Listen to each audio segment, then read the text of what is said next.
just with our brother and sisters, but also with our trees.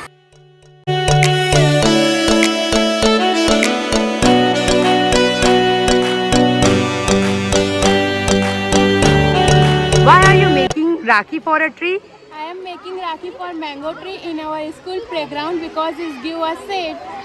I am making Rakhi for the rose plant because of the beauty of flowers.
The bond of protection is not limited to humans. Our environment needs it too.